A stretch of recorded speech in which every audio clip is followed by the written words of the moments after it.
सन्माननीय शेट्टी सरांनीही अतिशय महत्त्वपूर्ण असं बघा दादा, मी विसरलोच होतो. मी एक गोष्ट निश्चित सांगितली की चंद्रकांत दादा आणि आयुष्मानचा वादा, त्यांनी सांगितलं की तू मूळ विसरलायस, आयुष्मानचं काय आहे. तर मला फक्त 2 महिने द्या. मी महाराष्ट्रामध्ये, आज माझा दादा 16वा जिल्हा आहे. आज इथं मी आज कलेक्टर ऑफिसला मीटिंग ठेवली आहे.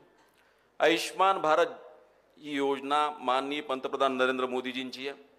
गेल्या 5 वर्षामध्ये प्रॅक्टिकल काम केलंय. एंड टू एंड प्रत्येक लोकांना भेटलोय. दररोज 500-700 लोकांना भेटायचो.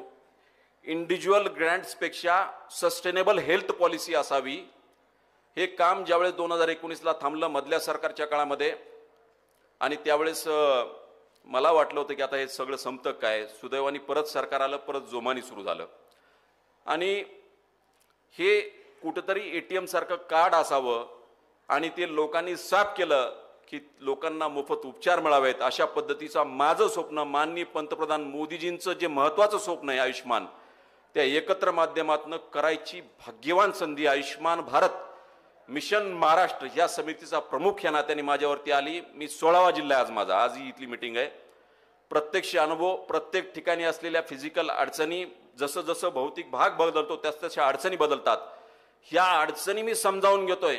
बऱ्याच ठिकाणी मला मान्य आहे आयुष्मान मधल्या त्रुटी असतील त्या दूर करून, ज्यावेळेस आपण कुठल्या तरी चांगल्या कामाला जातो त्यावेळेस घरचे त्यावेळेस आशीर्वाद द्यायचे की आयुष्मान भाऊ, आणि एवढं मोठं काम करण्याची संधी मला मिळाली.